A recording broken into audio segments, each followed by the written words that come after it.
10 milyong piso, anak. Ipinagbili ko ang bahay, sabi ni Aling Susan, lumuluha. Ang kanyang sala, na dating puno ng buhay, ngayon ay tila walang pag-asa. Sa harap namin, nakakalat ang mga notice of foreclosure. Dahil kay Marco.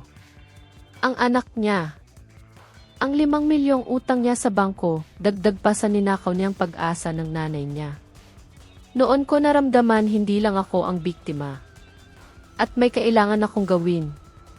Bago tayo magpatuloy, kung maaari, mag-subscribe ka sa channel at sabihin mo sa comments kung saan ka nakikinig ngayon. Ikatutuwa ko talagang malaman iyon. Ako si Elena. 34 na taong gulang. Noon, sa edad kong iyan, akala ko ay hawak ko na ang lahat ng pangarap ng isang babae. Mayroon akong sariling pamilya. Isang asawa. At sa loob ng aking sinapupunan, halos 8 buwan na ay si Lucas. Ang aming munting anak na malapit ko ng mayakap. Ang akala ko ay kumpleto na ang aking mundo. Tahimik. Masaya. Ngunit may isang araw na nagpabago sa lahat.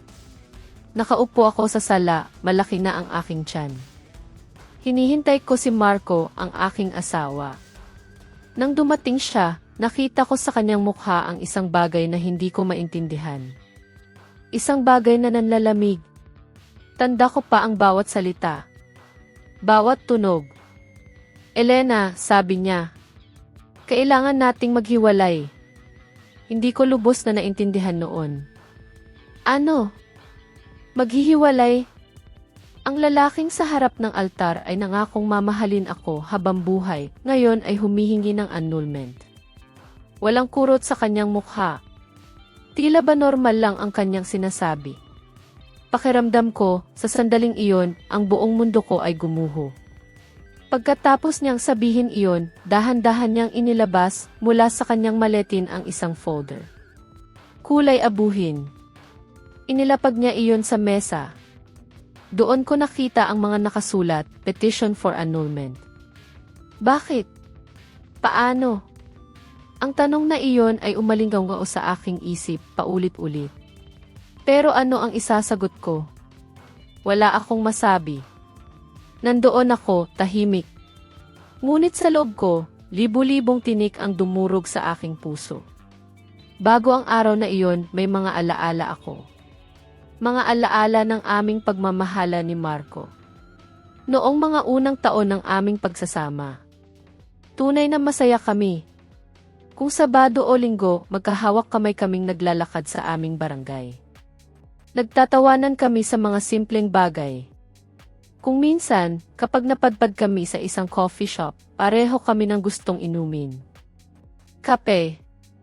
Isang simpleng kape na may gatas. Sa mga panahong iyon, wala akong ni isang pag-aalinlangan na siya ang aking magiging kasama habang buhay. Ang aking matibay na sandalan. Ngunit kailan nga ba nagbago ang lahat? Hindi ko na maalala ang eksaktong araw. Unti-unti. Ganoon ang pagbabago. Dahan-dahan. Nagsimulang gabi na si Marco umuwi mula sa trabaho. Sa simula, inisip ko lang na baka marami lang talaga siyang ginagawa. Baka abala siya sa kanyang mga proyekto. Ngunit, kahit nasa bahay na siya, unti-unti ring nawala ang aming mga pag-uusap. Dati, magkasama kaming nakaupo sa sofa. Nanonood ng telebisyon. Nagkukwentuhan tungkol sa kung ano-ano. Ngunit nitong mga nakaraang buwan, bawat isa ay nakatitig na lamang sa kanyang sariling cellphone. Habang lumalaki ang aking tiyan, lumalaki rin ang distansya sa pagitan namin. Hindi ko na mabilang ang mga gabi na, kahit magkatabi kami sa kama, nakatalikod kami sa isa't isa. Minsan, sa kalagitnaan ng pagtulog, hinahanap ko ang kanyang kamay. Ang kanyang tabi. Ngunit malamig na ito. Wala na siya. Kapag naririnig ko ang kanyang mahihinang yabag na patungo sa sala sa gitna ng gabi, nagpapanggap lang ako na tulog. Pinipigilan ko ang aking hininga. Mahigpit kong hawak ang kumot. Doon ko, sa unang pagkakataon, naramdaman ang matinding kalungkutan. Isang kalungkutan na mararamdaman mo kahit may kasama ka sa iisang bahay. Isang kalungkutan na sumasakal, nang tahimik, naramdaman ko na ang sakit sa aking likod. Sa ikawalong buwan ko ng pagbubuntis, halos hindi ko na maigalaw ang aking katawan. Ang aking mga binti ang laki ng pamamaga. Nagiiwan ng marka ang bawat garter ng medyas. Itong mga nakaraang araw, hindi na si Marco ang nag-aalaga sa akin, kundi si nanay at tatay. Minsan, araw-araw na. Halos gabi-gabi. May mensahe si Marco. Overtime ako. Team project. Iyan ang laging dahilan. Ang mga gabi na hindi siya umuuwi, dati minsan lang sa isang linggo. Ngayon, 3, 4. Hindi ko na mabilang. Isang araw, nang umuwi siyang gabi na, nagtanong ako. Maingat. Kumain ka na ba? Saan ka natulog kagabi? Tinanggal ni Marco ang kanyang kurbata. Bumuntong hininga. Huwag ka nang magsimula, Elena. Pagod na pagod ako. Naglakad ako papunta sa kusina. Kumuha ng baso ng tubig. Doon ako tumayo ng matagal. Pakiramdam ko, nanlalamig ang dulo ng aking mga daliri. Hindi ko maintindihan. Bakit ganito? Pero may iba pa akong napansin. Ang kanyang cellphone. Dati, iniiwan lang niya iyon sa sofa. Sa mesita. Kahit saan. Ngayon, dala na niya iyon kahit sa banyo. Kahit saan siya magpunta. Isang gabi, habang naliligo siya, sinubukan kong tingnan ang kanyang telepono. Ngunit nagbago na ang password. Bakit niya pinalitan? Nagkaroon kami ng security training sa trabaho, paliwanag niya. Kailangan daw palitan ang password paminsan-minsan. Tapos, bumaling siya sa akin. Iritado. Pero ikaw, bakit mo tinitingnan ang cellphone ko? Hindi ako makasagot. Habang nagliligpit ako ng mga labada, may nakita akong mga mamahaling panty. Hindi ko iyon pamilyar. Hindi ko iyon sa akin. Sa banyo naman, may isang bote ng pabango. Amoy matamis. Mabangong mabango. Hindi ko rin alam kung kanino. Bigla, tumingin ako sa salamin. Nakita ko ang aking sarili. Ang mukha ko maga sa pagbubuntis. Ang buhok ko parang walang buhay. Napaisip ako. Baka nag-aayos na ng sobra si Marco dahil ayaw niya na sa hitsura ko ngayon. Ramdam ko ang pamamuo ng luha sa aking mga mata. Pinigilan ko lang. Mahirap. Pero pinigilan ko. Isang gabi, nakaupo ako mag-isa sa walang lamang sala.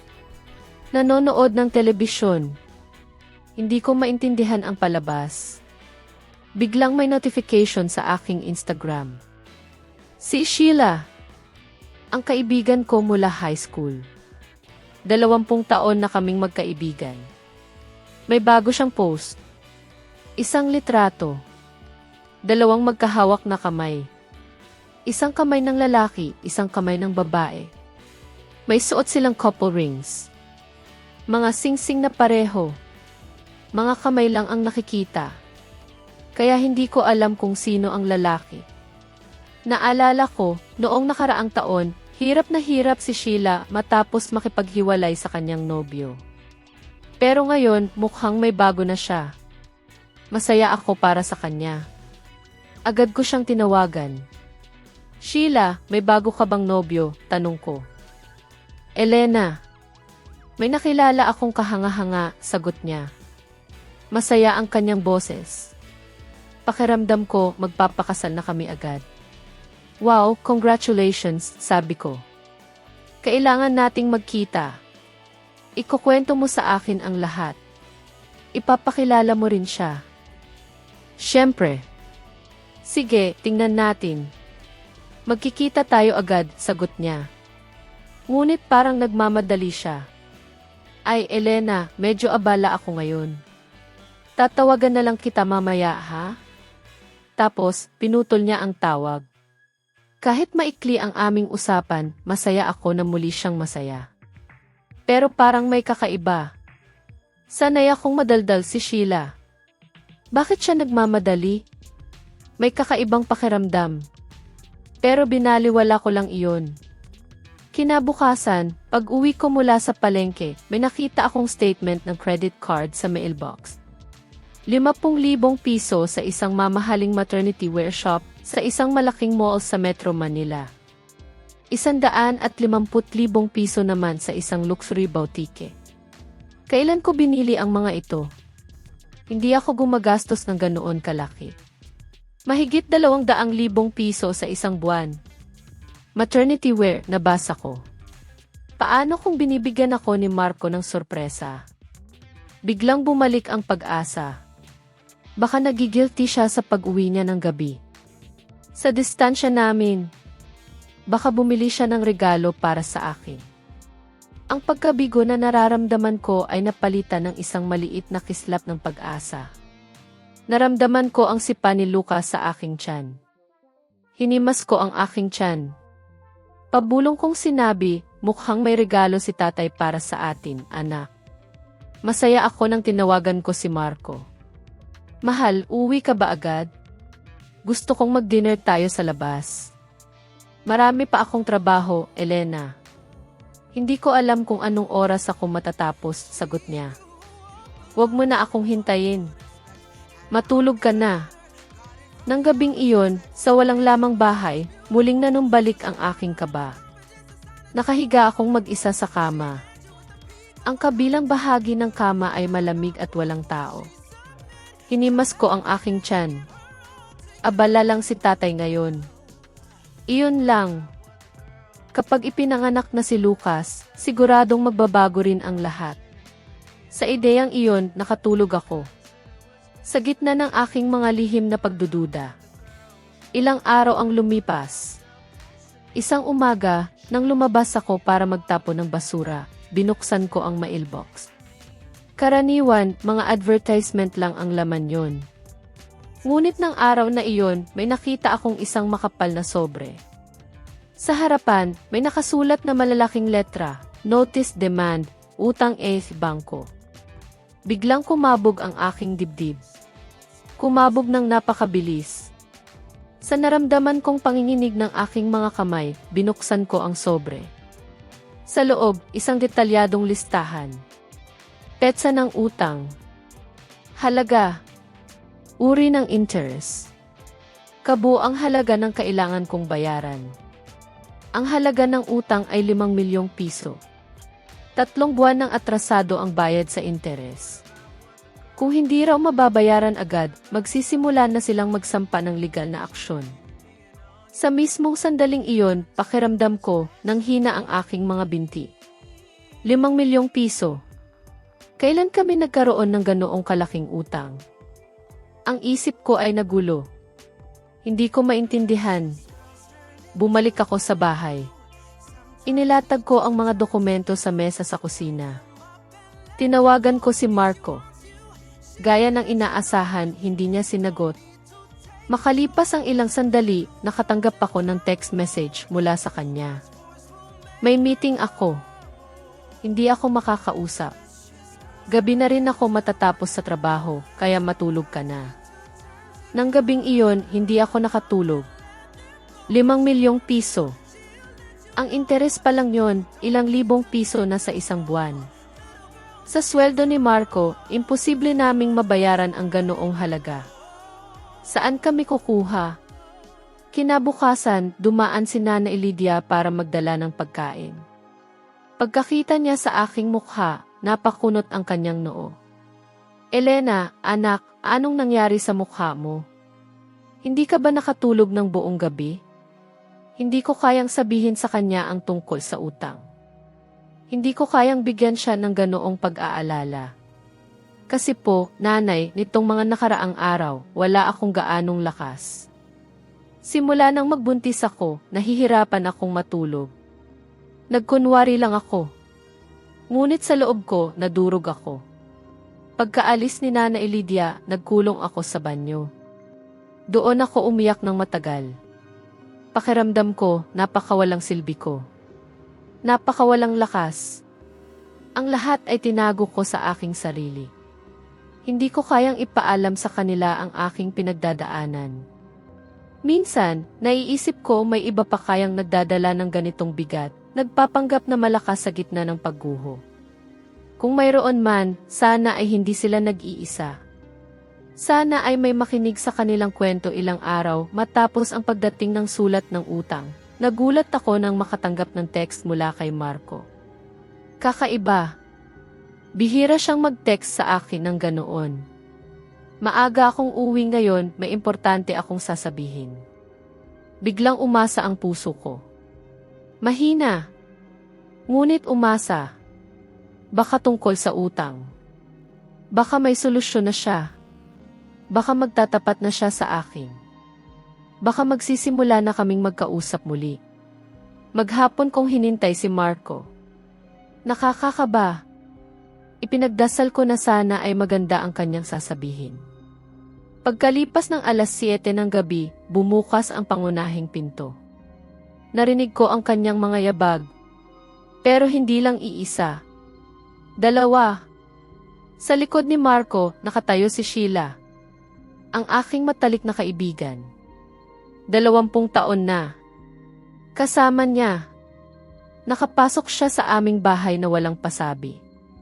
Nakita ko si Sheila. Magara ang makeup. Eleganteng damit. Sheila, sabi ko, gulat. Anong sorpresa?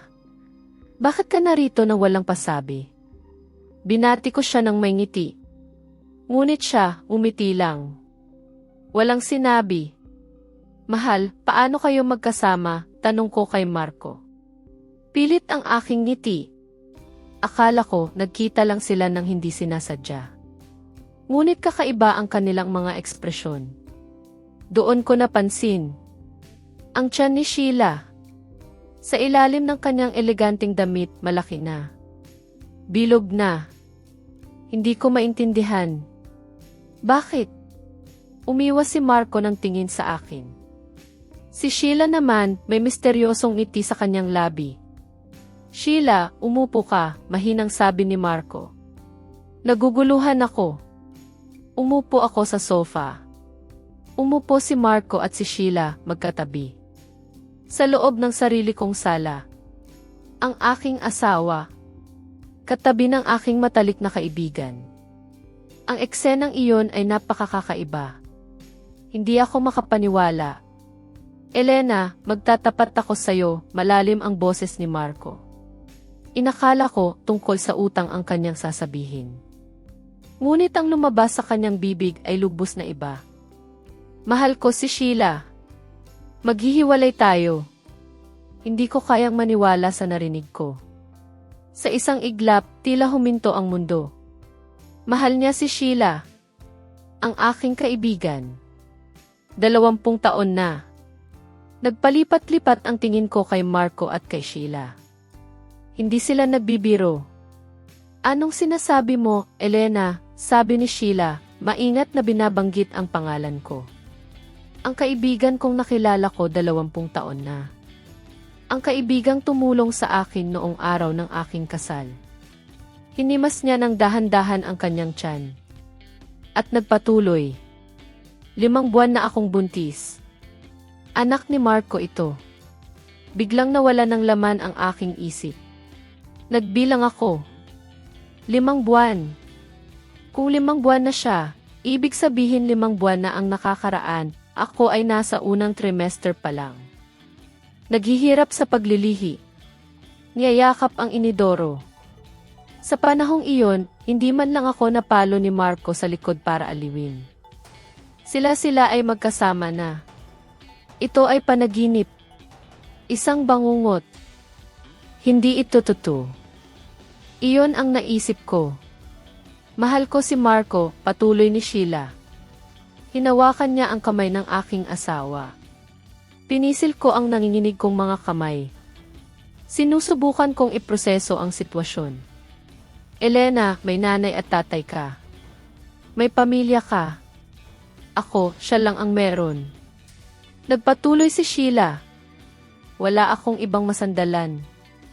Kaya, ibig mong kunin ang aking asawa, Tanong ko. Nanginginig ang aking boses. Ikaw ang kaibigan ko ng 20 taon. Inaasahan kong iiyak ako. Ngunit kakaiba. Nanatiling tuyo ang aking mga mata. Magpapakasal kami ni Marco. Pakisuyo, ayusin mo ang mga papeles bago ipanganak ang bata. Tiningnan ni Sheila si Marco. Sumenyas. Saka naman kinuha ni Marco ang isang sobre mula sa kanyang maletin. Ito ang mga papeles ng annulment. Inilapag niya ito sa mesa. Kailangan mo lang pumirma, sabi niya. Manatili ka sa apartment. Sapat na iyon bilang kompensasyon. Ang asawang nag-aalok sa akin ng sarili kong bahay na tila ginagawa niya ako ng pabor. Ang kaibigan kong walang pakundangan na nagpahayag na magpapakasal sa aking asawa. Ang 2 tao na pinagkatiwalaan ko ng higit sa lahat sa aking buhay. Ngayon ay humihingi ng annulment ng may mapanlait na kayabangan. Ang pagtataksil ng 2 ay nanlamig sa aking dugo. Nakaramdam ako ng apoy na nagliliyab sa loob ko. Ngunit, sa kakaibang paraan, lalong lumamig ang aking isip. Nang gabing iyon, pagkaalis nila, matagal akong nakaupo sa sala. Gumalaw si Lucas sa aking tiyan. Hinimas ko ang aking tiyan. Pabulong kong sinabi, napakabobo ni nanay, naghintay ng sorpresa. Paumanhin, aking munting anak. 20 taon. Iyon ang tagal ng aming pagkakaibigan ni Sheila. Nagkakilala kami sa high school. Nagbabahagi ng aming baon sa recess. Nag-iyakan kami noong araw ng graduation. Nang maging matatanda na kami, lagi kaming bumabati sa aming kaarawan. Nagbibigay ng payo sa aming mga relasyon. Kung sino man sa amin ang makikipaghiwalay, magkasama kaming umiiyak habang umiinom. Si Sheila ang kasama ko. Tumulong sa akin sa araw ng aking kasal. At ang parehong Sheila na iyon ay nagtaksil sa akin kasama ang aking asawa. At nagbuntis. At si Marco. Ang lalaking nagtapat ng kanyang pagmamahal sa akin. At humiling sa akin na pakasalan siya. Nangakong mamahalin ako magpakailanman. Ngayon ay nagsasabi ng buong naturalesa na mahal niya ang aking matalik na kaibigan. At kailangan naming mag-annul. Libu-libong mga isipan ang gumulo sa aking ulo sa gitna ng hindi kapanipaniwalang katotohanan na ito. Sa sandaling iyon, tumunog ang aking cellphone. Si Nanay. Elena, umuwi na ba si Marco? Kumain na ba kayo? Nang marinig ko ang boses ni Nanay, muling namuo ang luha. Ngunit hindi ko siya maaaring bigyan ng pag-aalala. Kaya pinigilan ko ang pag-iyak. Sumagot ako. Nanay, kumain na po kami. Anong nangyari sa boses mo? May problema ba? Wala po. Medyo pagod lang po ako. Pagkatapos kong putulin agad ang tawag, nilamon ako ng kalungkutan. At umiyak ako. Paano ko sasabihin kay nanay ang sitwasyong ito? Paano ko sasabihin na ang kanyang kaisa-isang anak, na malapit ng mga anak, ay magpapaanul dahil sa pagtataksil ng kanyang asawa at matalik na kaibigan? Gaano kalaki ang sakit na mararamdaman ni nanay at tatay? Gumagabi na. Ngunit imposible akong makatulog. Nakahiga sa kama, nakatitig sa kisam. Ang mga nakaraang buwan ay naglaro sa aking isip. Parang isang pelikula. Sa pag-alaala, nagsimula akong magkonekta ng mga puntos. Ang madalas na pagbisita ni Sheila sa aming bahay sa simula ng kanyang pagbubuntis. Ang pagiging sobrang bait ni Marco sa kanya. Kung paano ako iniiwasan ni Sheila nitong mga nakaraang buwan, sinasabing abalang-abala siya. At sa parehong panahon, si Marco ay laging gabi na umuuwi, dahilan ang overtime. Lalo kong naalala ang simula ng pagbubuntis niya. Madalas siyang dumadalaw sa bahay. Nag-aalala sa aking paglilihi, madalas niya akong binibisita. Laging tuwing weekend na walang trabaho si Marco. Dahil halos hindi ako makakain, laging nagdadala siya ng maraming pagkain. Ngunit ang amoy pa lang ay nagpapalabas na ng suka sa akin. Kaya mananatili ako sa kwarto o pupunta sa banyo. Mula doon, naririnig ko si Marco at si Sheila. Kumakain. Nagkukwentuhan ng masaya. Noong panahong iyon, pakiramdam ko ay masama ako dahil hindi ko sila masamahan. Ang kanilang tawanan at bulong-bulungan ay tila ba. Kinabukasan ng umaga, matapos ang halos walang tulog na gabi, nakaupo ulit ako sa sofa. Maga ang aking mga mata. Maputla ang aking mukha. Hindi ko na maintindihan kung ang nangyari kagabi ay isang panaginip lang o totoo. At hindi ko alam kung ano ang dapat kong gawin simula ngayon. Matapos ang mahabang sandali ng pagiging blanko, bigla akong napaisip sa kanyang nanay. Kay Aling Susan. Alam kaya niya na balak iwanan ng kanyang anak ang buntis niyang asawa at ang anak nilang malapit ng isilang para pakasalan ang kanyang kabit. Alam kaya niya na si Marco ay may 5 milyong pisong utang at may natatanggap na kaming mga abiso sa pagkakautang. Nagpa siya akong pumunta sa bahay ni Aling Susan. Umaasa ako na kapag nalaman niya ang balak ng kanyang anak na mag-anul, baka mamagitan siya para pigilan ito. Baka sakaling makatulong din siya sa pagbabayad ng utang. Pagbaba ko sa bus at pagpasok sa kalye ni Aling Susan, napansin ko ang pagbabago sa paligid. Ang damuhan sa harap ng bakuran ay hindi na inalagaan. Napakalago. Magulo. At ang mga paso ng halaman na nakalagay sa hagdanan ay tuyo na. Patay na. Nang bumukas ang pinto at makita ko ang mukha ni Aling Susan, nanlamig ako. Gusot ang kanyang buhok. Malalim ang kanyang mga eyebags. Si Aling Susan na dati ay masayahin. Aktibo. Napakagaling mag-alaga sa sarili na parang mas bata pa ng 10 taon. Ngayon, iba na siya. Sa loob lang ng halos 1 buwan. Nangayayat ang kanyang mukha. Malalim ang kanyang mga mata. Para siyang matandang babae na nakakabahala ang kalusugan. Aling Susan, ako po ito. Si Elena. Dumalaw po ako, sabi ko. Kinakabahan ang boses ni Aling Susan. Pagpasok ko sa loob ng madilim na bahay, naramdaman ko ang lamig. Ang sala na dati ay malinis na malinis, ngayon ay magulo. Sa ibabaw ng mesa sa kusina, may mga tumpok ng papeles.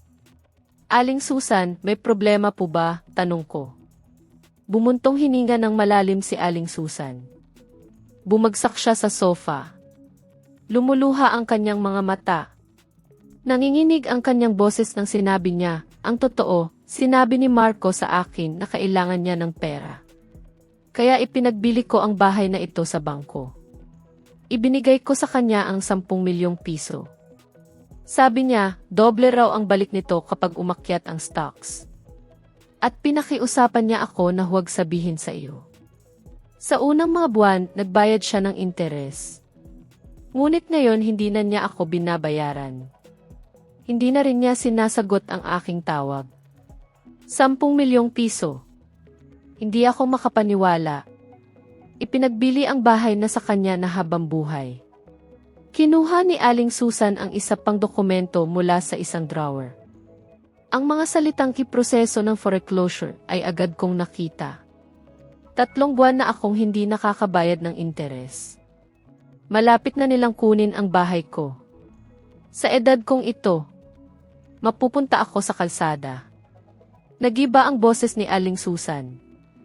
5 milyon. Dagdag pa ang 10 milyon. 15 milyong piso. Hindi pa ba sapat ang pagtataksil niya? Ngayon, isa pang bundok ng utang. Siya ba talaga ang asawang kilala ko? Sa bus, pabalik sa bahay, tumingin ako sa labas ng bintana. Lumulubog na ang araw. Ang langit na kulay kahel, na dati ay napakaganda sa aking paningin, ngayon ay tila malungkot. Hinimas ko ang aking tiyan. Napaisip ako. Isang kabuang 15 milyong pisong utang. Isang biyenan na malapit nang mawala ng tirahan. Ang pagtataksil ng aking asawa. At ang pagtataksil ng aking kaibigan, si Sheila. Ang lahat ay nakasama. Parang isang malaking buhol ng sinulid. Ang pagkalas sa buhol na iyon ay tila imposible. Pag-uwi ko, umupo ako sa sofa sa walang lamang sala. Matagal akong nanahimik. Ang tunog ng aking cellphone ang nagpagulat sa akin. Si Marco. Pumirma ka na ba? Huwag mo nang pahabain pa ito. Tapusin na natin. Kinakausap ko ang nanay mo, sabi ko. Ano ngayon? Sagot niya. Nag-aalala siya dahil kukunin na ang kanyang bahay. Saan mo ginastos ang 10 milyong pisong nakuha mo sa pagbenta ng kanyang bahay? Tanong ko. Dagdag pa, may natanggap akong abiso tungkol sa utang na 5 milyong piso. Ano ba talaga ang ginagawa mo? Sa kabilang linya, walang sinabi si Marco. Alam ba ni Sheila ang lahat ng ito? At gusto pa rin niyang magpakasal sa iyo, tanong ko. Hindi mo na yan problema. Basta pirmahan mo na lang ang mga papeles, sagot ni Marco. Sa kanya biglang pinutol ang tawag. Nakatitig ako sa mga papeles ng annulment na iniwan niya sa mesa. Kailangan ko bang magtiis para sa kapakanan ng aking anak na malapit ng isilang? O kailangan ko bang pumirma para sa kapakanan ko at ng aking sanggol? Gumulo ang aking isip. Ngunit tila malinaw ang sagot. Isang biyena na walang pera at malapit nang mawala ng tirahan na gustong makasama ako. Isang asawa na may utang na mahigit sa 15 milyong piso at may relasyon sa aking matalik na kaibigan. Habang iniisip ko ito ng mas malalim, lalong luminaw sa akin na ang annulment ang tanging paraan para protektahan kaming mag-ina. Ipaanul ko. At sisiguraduhin kong babayaran ko ang lahat ng sakit na kanilang idinulot sa akin. Hindi sa pamamagitan ng paghihiganti, kundi sa pagbangon, kinabukasan, matapos ang gabing iyon ng pagdedesisyon, lumabas ako. Kahit masakit ang aking likod, kahit mabigat ang aking tiyan, nagpunta ako sa public attorney's office. 2 beses akong sumakay ng bus. Sa bawat paghinto, bawat pagbaba, pakiramdam ko ay bibigay ang aking katawan. Kumuha ako ng numero. Umupo sa isang matigas na upuan.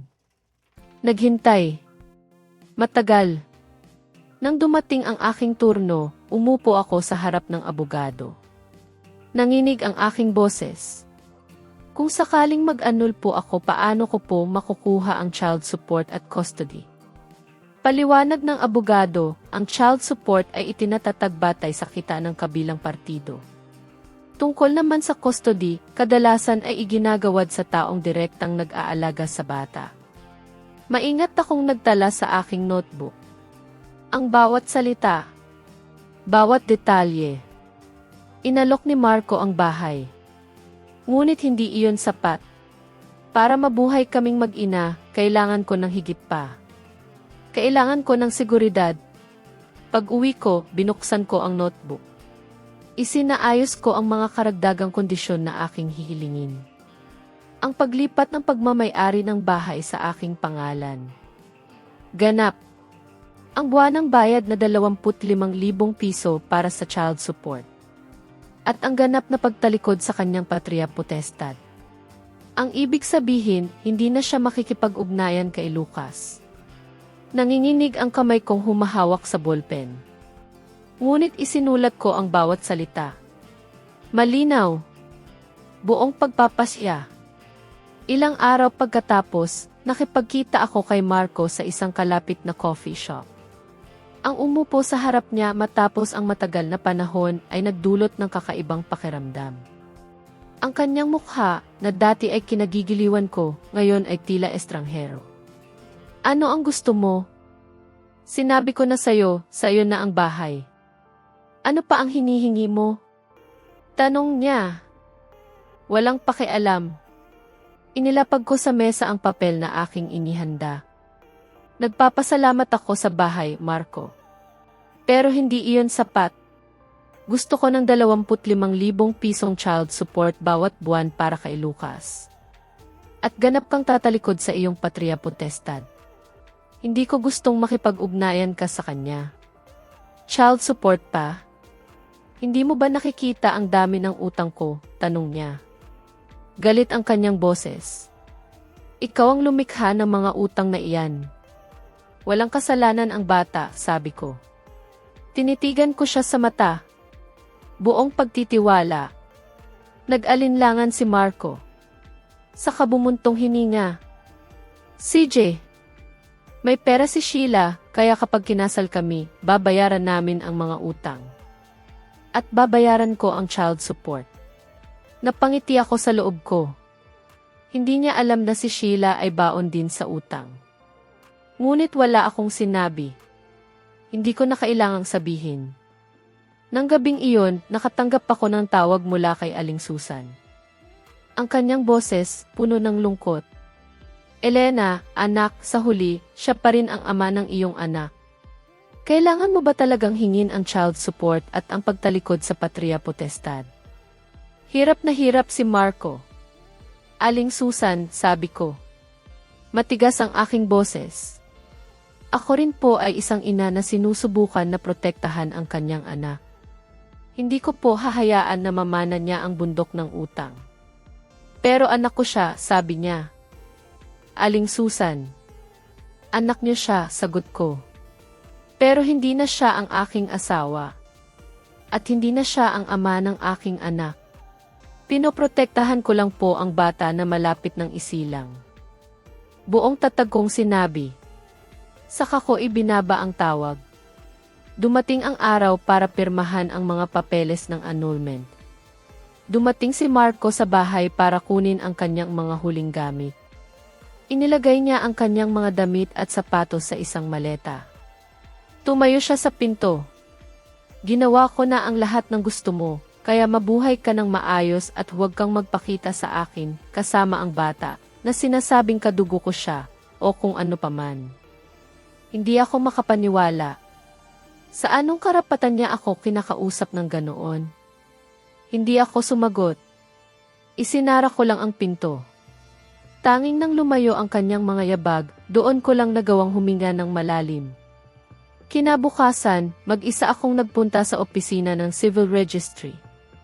Inihanda ko ang key petition for legal separation o annulment at nilagdaan.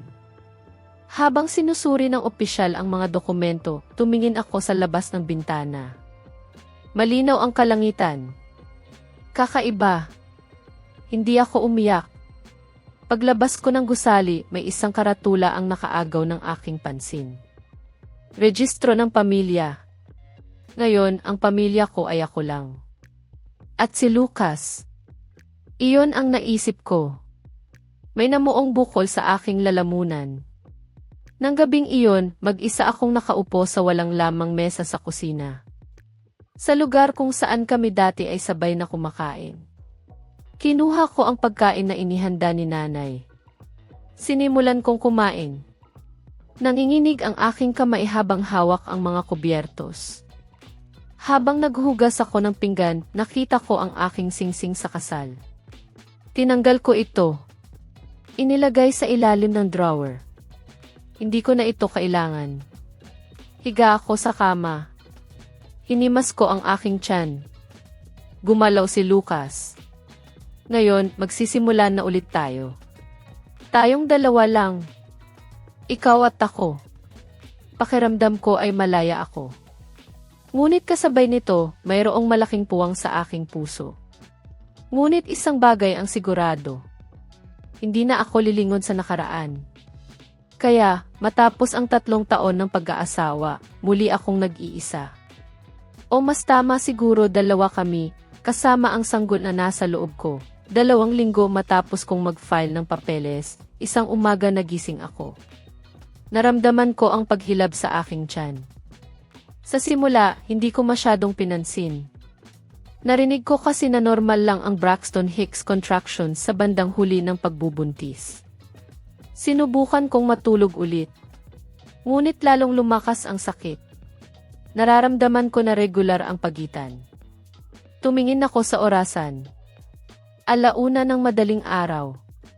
Nakangiti ako, bumangon mula sa kama. Lumabas ako papunta sa sala, hawak ang aking tiyan. Sa sandaling iyon, nakaramdam ako ng mainit na likido na dumadaloy sa aking mga binti. Pumutok na ang panubigan ko. Kumabog ng malakas ang aking puso. Dumating na ang oras para makilala ko ang aking anak, naisip ko. May takot at excitement akong nararamdaman pareho. Sa panginginig ng aking mga kamay, tinawagan ko si Nanay Lydia. Nanay, pakiramdam ko ay manganganak na ako. Pumutok na ang panubigan ko. Ano? Pupunta ako dyan agad. Gigisingin ko ang tatay mo. Huwag kang gagalaw. Umupo ka. Hintayin mo kami. Pagkababa ko ng tawag, kinuha ko ang bag na inihanda ko para sa ospital. Inihanda ko na ito noon kung sakali. Mga damit panloob. Tuwalya. Sanitary pads. Damit para kay Lucas. Ang aking vizi. Buti na lang naisip ko ang lahat.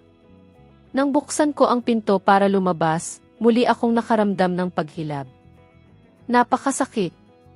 Kinailangan kong kumapit sa barandilya para hindi ako matumba. Malamig na pawis ang dumaloy sa aking noo. Ang pagitan ng mga contractions ay lalong lumalapit. Pagkalipas ng halos 20 minuto, dumating ang kotse ni Tatay Ben sa harap ng bahay. Dali-dali akong binaba ni Nanay Lydia. Inalalayan niya ako. Si Tatay Ben naman, habang binubuksan ang pinto ng kotse, panay ang tanong kung okay lang ako. Halatang nagmamadali silang bumangon dahil nakasuot pa sila ng pajama sa ilalim ng kanilang jacket. Kalma lang, Elena. Masakit ba masyado? Tanong ni Nanay. Opo, Nanay. Bilisan na po natin. Lumalapit na po ang pagitan ng contractions, sagot ko. Ang daan patungo sa ospital ay tila walang katapusan. Ang biyahe na karaniwan ay kalahating oras lang, naramdaman kong isang buong magpakailanman. Bawat pagdating ng paghilab, mahigpit akong kumakapit sa hawakan ng pinto. Ang aking mga kuko ay kumakapit sa aking palad. Si Tatay Ben naman ay kinakabahan na kinakatok ang manibela sa bawat traffic light. Tatay, kalma lang po. Pwede po nating bagalan. Ano ka ba? Kailangan nating bilisan. Nahihirapan ang anak ko, sabi ni Tatay. Nanginginig ang kanyang boses. Hindi ko pa siya nakitang ganoon kakaba. Pagdating sa ospital, isinakay ako sa wheelchair. Direktang dinala sa delivery room. Sinuri ako ng doktor at tumango. Malaki na ang dilation ng cervix, halos 8 sentimetro. Malapit ka nang makapanganak. Kaya mo yan. Lalong lumakas ang sakit. Pakiramdam ko ay pinupunit ang buong katawan ko. Pakiramdam ko ay nabali ang aking likod. Kailanman ay hindi ko inakala na may ganoong klase ng sakit. Mahigpit na hawak ni Nanay Lydia ang aking kamay. Basa rin ang pawis ang kanyang kamay. Kaya mo yan, Elena, konti pa. Ang galing-galing mo. Dumaan din ako dito para lang magkaroon ako ng anak na katulad mo. Nanay, masakit na masakit po, sabi ko. Alam ko, anak, pero konti pa. Lumalabas na ang sanggol. Hindi ko alam kung ilang oras ang lumipas. Nawalan ako ng konsepto ng oras. Umiri ako. Huminga. At umiri ulit. Walang tigil. Bawat sabihin ng midwife, magaling ka. Konti pa. Umiri ako ng buong lakas. Pakiramdam ko ay naubusan na ako ng enerhiya. Bigla, narinig ko ang iyak ng isang sanggol. Ang pinakamagandang tunog sa mundo. Sa sandaling iyon, tila nawala ang lahat ng sakit. Congratulations, isang malusog na lalaki. Tumatimbang ng 3 at 2 kilo. Inilagay ng nurse ang sanggol sa aking dibdib. Ang kanyang maliit. Ang kanyang mamulang mukha. Ang kanyang kulubot na balat. Sarado ang kanyang mga mata. Ang kanyang maliliit na ilong at labi. Ito ang pinakamagandang mukha sa mundo. Nagsimulang dumaloy ang luha sa aking pisngi. Hindi ko mapigilan. Kinaya ko ang 9 na buwan na ito para lang makilala ka, naisip ko. Lucas, si Nanay ito. Sa wakas, nagkakilala na tayo. Ang galing-galing mo, aking munting anak. Gumalaw ang sanggol sa aking dibdib. Kumaway ang kanyang maliit na kamay sa hangin. Saka ito kumapit sa aking daliri. Mahigpit. Ang bawat daliri niya ay napakaliit at perpekto. May kuko pa nga. Ang isipin na ang maliit na buhay na ito ay lumaki sa loob ko. Sa sandaling iyon, nawala ang lahat. Ang pagtataksil. Ang galit. Ang kalungkutan. Ang takot. Tanging ang aking anak lang ang naroroon. Si Nanay Lydia, habang pinupunasan ang pawis sa aking noo, umiiyak kasama ko. Ang galing mo, anak. Kamukha niya ang nanay niya. Napakagwapo. Perpekto ang ilong, gaya mo noong bata ka. Salamat, nanay. Salamat po sa pagiging nandito. Hindi ko po alam kung ano ang gagawin ko kung wala kayo. Siyempre, kailangan kong nandoon. Nanganganak ang aking anak. Si Tatay Ben, sa kabilang bahagi ng salamin, walang tigil na pinupunasan ang kanyang mga luha habang nakatingin sa sanggol. Kailanman ay hindi ko pa nakita si Tatay na umiyak ng ganoon. Lagi siyang seryoso. Kalaunan, ikinuwento nila sa akin na 2 oras siyang naglakad pabalik-balik sa harap ng delivery room.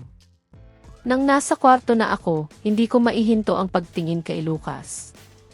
Dinala siya mula sa nursery at mahimbing na natutulog sa aking tabi. Ang kanyang maliliit na labi ay gumagalaw, gumagawa ng mahinang tunog. Mukhang gutom na siya. Inilapit ko ang bote ng gatas. Nagsimula siyang sumipsip ng malakas. Ang eksena ay napakaganda kaya muli akong umiyak. Napakagaling mong kumain, Lucas ko. Kumain ka ng marami para lumaki ka ng malakas at malusog. Nang makalabas ako ng ospital, inihatid ako ni Nanay Lydia at Tatay Ben sa bahay. Buhat ni Nanay si Lucas. Si Tatay naman, dala ang mga baga ko, naglalakad ng dahan-dahan. Hindi pa ako lubos na nakakabawi. Ang bahay na dati ay tila walang laman, ngayon ay iba na. Ang kuna, ang sterilizer ng mga bote, ang tumpok ng mga diaper. Hindi na ito ang bahay na iniwan ni Marco. Ito na ang tahanan ni na Lucas at ako. Nanay, pwede po ba kayong manatili sa akin ng ilang araw? Tanong ko. Siyempre, anak. Mananatili ako dito hanggang sa makabawi ka. Igagawa kita ng sabaw. Ako ang maglalaba. Aalagaan ko si Lucas para makapagpahinga ka, sagot ni Nanay. Dahil kay Nanay, nakaya ko ang mga unang araw. Ngunit nang umalis siya, doon nagsimula ang tunay na hirap. Ang sanggol na nagigising buong gabi. Ang mga bote ng gatas bawat 2 o 3 oras. Ang walang katapusang pagpapalit ng diaper. Wala akong tulog. 4:00 ng madaling araw, naglalakad ako sa sala. Si Lucas, umiiyak sa aking mga bisig. Lumalabas ang luha sa aking mga mata. Pakiramdam ko ay ubos na ubos ako. Pula na ang aking mga mata. Ilang araw na akong hindi nakakapag-shampoo.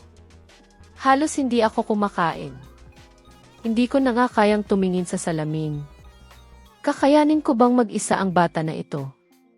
Napakahirap. Iyon ang iniisip ko. Sa mga sandaling iyon, titingnan ko si Lucas.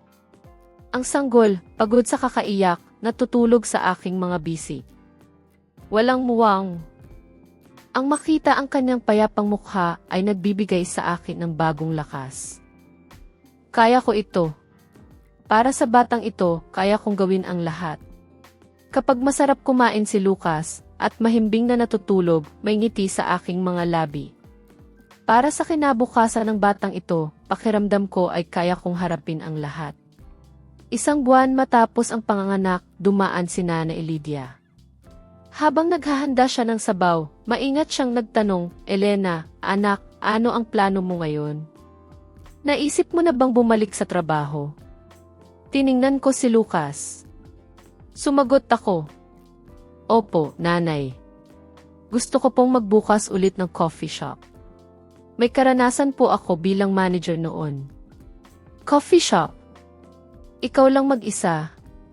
Paano si Lucas? Tanong ni nanay. Dadalin ko po siya sa daycare. Gusto ko pong magkaroon ng sarili kong negosyo, kahit maliit lang, sagot ko. Nag-aalalang tiningnan ako ni nanay. Napakahirap niyan. Ang pagsasabay ng pag-aalaga ng anak at negosyo, hindi madali. Nag-aalala ako. Alam ko po, nanay. Pero gusto ko pong subukan. Gusto kong maging isang nanay na ipagmamalaki ni Lucas. Gusto kong mabuhay ng may dignidad nang hindi umaasa sa kahit sino. Bukod pa rito, hindi ko rin po alam kung gaano katagal ko matatanggap ang child support. Tahimik akong tiningnan ni nanay ng matagal.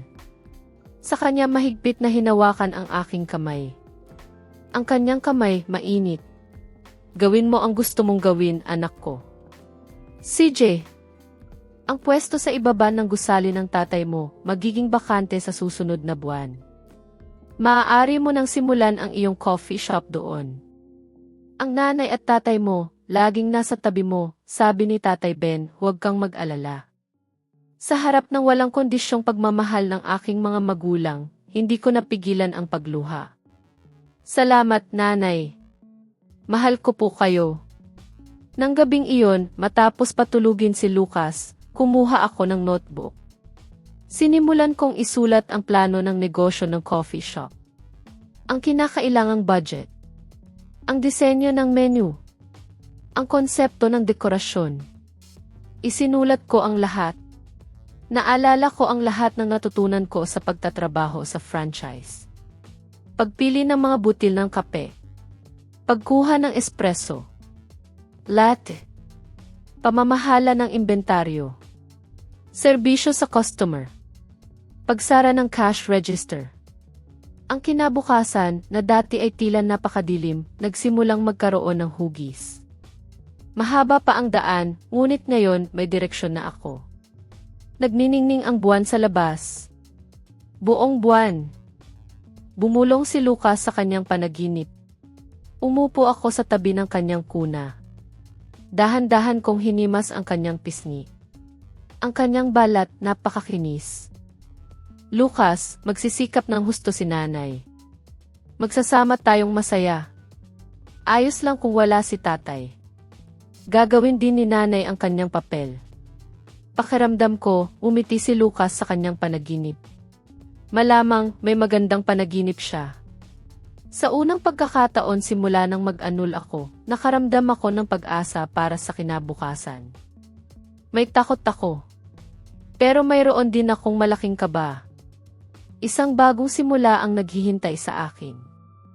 Sa wakas, sumikat ang araw ng opisyal na pagbubukas ng coffee shop ni Elena. Nagising ako ng alas 5 ng umaga. Sobrang kaba ko kaya hindi na ako makatulog. Bumangon ako. Tumingin sa labas ng bintana. Madilim pa ang kalangitan. Pero malakas ang tibok ng aking puso, ng araw na iyon, matapos magtago kay Marco, matapos ang lahat ng mga salitang nabigkas, at ang pagyuko niya sa aking harap, nakaramdam ako ng kakaibang kalayaan. Para bang isang napakabigat na bato ang inalis mula sa aking dibdib. Wala na. Tapos na. Pag-uwi ko, kaagad kong hinanap si Lucas. Niyakap ko siya ng mahigpit.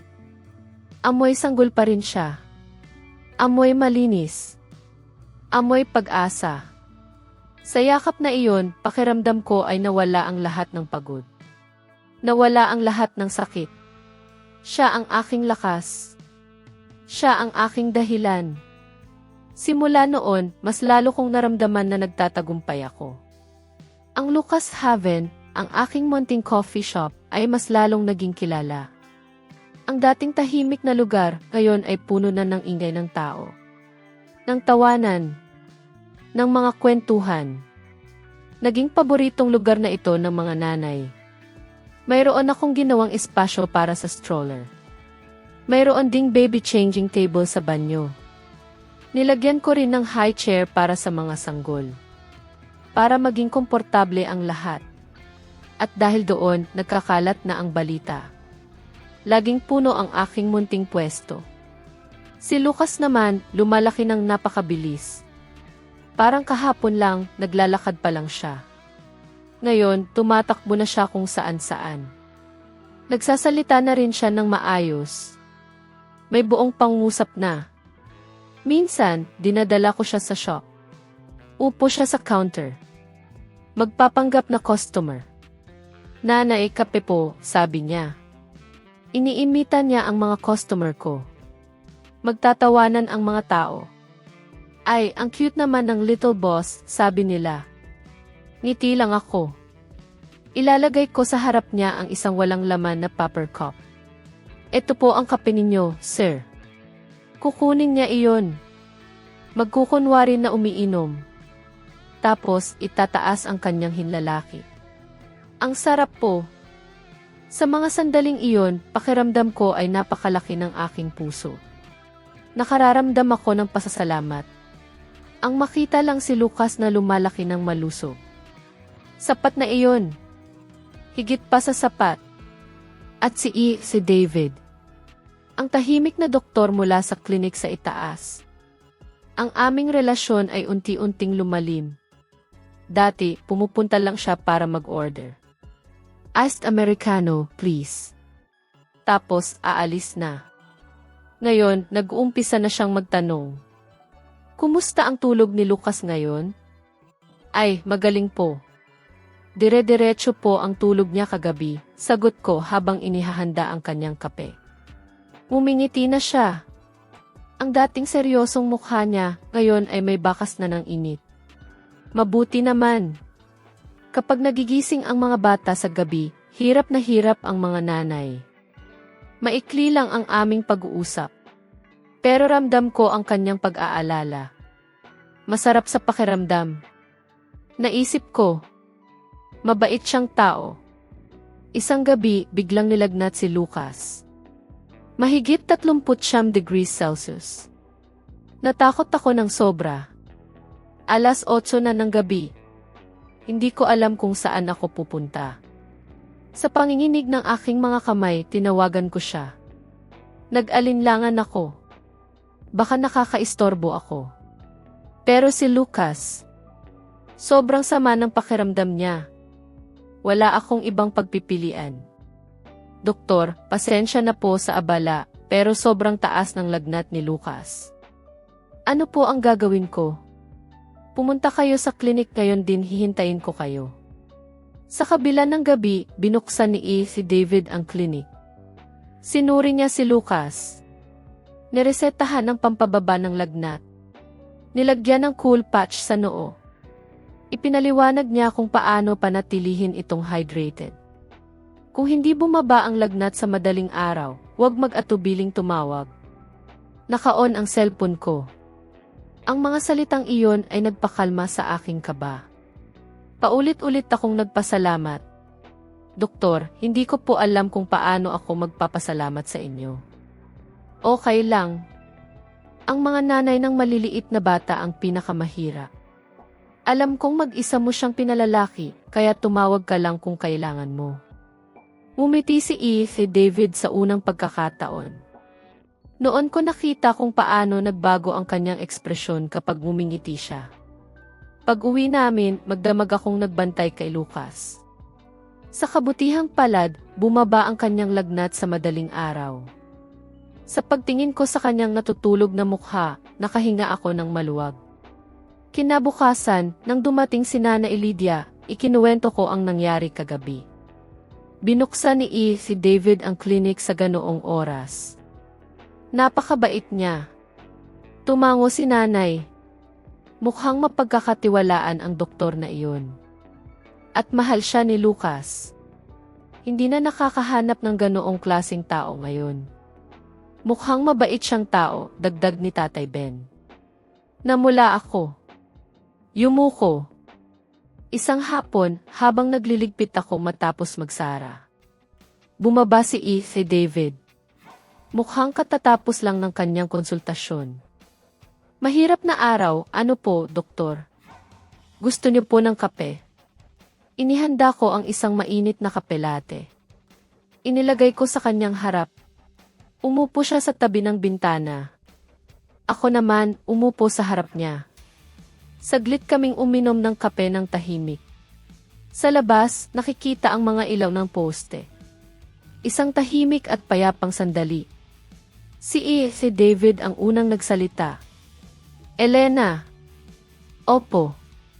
Matagal na kitang pinagmamasdan. At naniniwala ako na isa kang kahangahangang babae. Umiling ako. Hindi po. Ginagawa ko lang po ang makakaya ko. Ang magpatakbo ng coffee shop. Ang magpalaki ng anak. Ang mag-alaga sa iyong mga magulang. Hindi iyon madali. At lagi kang nakangiti. Tumingin sa akin si David. Seryoso ang kanyang tingin. Gusto mo bang unti-unti nating kilalanin ang isa't isa? Biglang kumabog ang aking puso. Hindi ko inaasahan ang mga salitang iyon. Inilapag ko ang tasa sa mesa. Pinagsama ko ang aking mga kamay. Nanginginig ang aking mga daliri. Sa totoo lang, natatakot ako matapos ang nangyari. Paano kung masaktan ulit ako? Paano kung muling magtaksil? Ang mga kaisipang iyon ay dumaan sa aking isip. Ngunit sa parehong oras, naalala ko ang iba pang mga larawan. Si David na inaalagaan si Lucas sa gitna ng gabi. Ang kanyang araw-araw na pagbisita para uminom ng kape at magtanong kung kumusta kami. Ang kanyang tahimik na suporta sa mga mahihirap na sandali. At naalala ko kung paano, ilang araw na ang nakalipas, tumakbo si Lucas sa kanyang mga bisi. Si Lucas, na napakahiyain, ay komportable sa kanya. Dahan-dahan akong tumingin sa kanya. Magsimula tayo ng unti-unti. Bilang magkaibigan. Ngumiti ng malawak si David. Hindi ko inakala na ang lalaking sa simula ay napakaseryoso, ay kayang umiti ng ganoon. Unti-unti. Hindi tayo nagmamadali. Mula ng araw na iyon, bahagyang nagbago ang aking rutina. Dumating si David tuwing weekend. Tumutulong sa akin sa coffee shop. Naghugas ng pinggan. Naglilinis ng mesa. Nagsasama. Nakikipaglaro kay Lucas. Tinatawag siya ni Lucas na Tito David at mahal na mahal siya. Isang linggo ng hapon, kaming tatlo ay namasyal sa isang kalapit na parke. Naglalakad si Lucas sa gitna, hawak ang aming mga kamay. Sa tuwing tatlo, ibinubuhat namin siya sa hangin. Parang isang duyan. Nagtatawanan si Lucas ng malakas. Nagtatawanan din kami ni David. Nakaupo sa isang bench sa parke, naisip ko. Hindi ko inakala na darating ang isang araw na tulad nito. Nang ako ay traidori ng aking asawa at kaibigan. Nang pirmahan ko ang annulment, buntis ako ng 9 na buwan. Naisip ko na ito na ang katapusan ng mundo. Ngunit ngayon, napagtanto ko na iyon ay simula lang. Ang simula ng aking tunay na buhay. Maraming salamat sa inyong paglalakbay kasama ko sa bawat pahina ng aking buhay. Hindi man perpekto ang aking natapos, ngunit payapa na ang aking puso. Sa bawat pagsubok, may bagong simula at ito ang aking kayamanan. Kung may mga sandali rin kayo ng pagbangon o mga alaala na nais ninyong ibahagi, tahimik akong makikinig sa inyong mga puso. Ang bawat kwento ay mahalaga. Para sa mga sandaling gusto nating makinig at matuto, sama-sama nating balikan ang mga alaala. Kung nais ninyong patuloy na makasama ako sa mga ganitong paglalakbay, paki-subscribe po sa Tahimik na Ganti. Ang video na ito ay isang katang-isip na kwento na hango sa mga karanasan sa buhay. Hindi ito ginawa upang husgahan ang sinuman, kundi upang maging tahimik na paanyaya sa pagninilay tungkol sa buhay at sa pakikitungo natin sa kapwa. Ang mga tauhan, pangalan, at lugar ay walang kaugnayan sa tunay na buhay at binago upang hindi makapinsala sa kaninuman. Naway makatulong ang kwentong ito upang kahit saglit ay maalala mo ang sarili mong buhay at ang mga mahalaga sa iyo.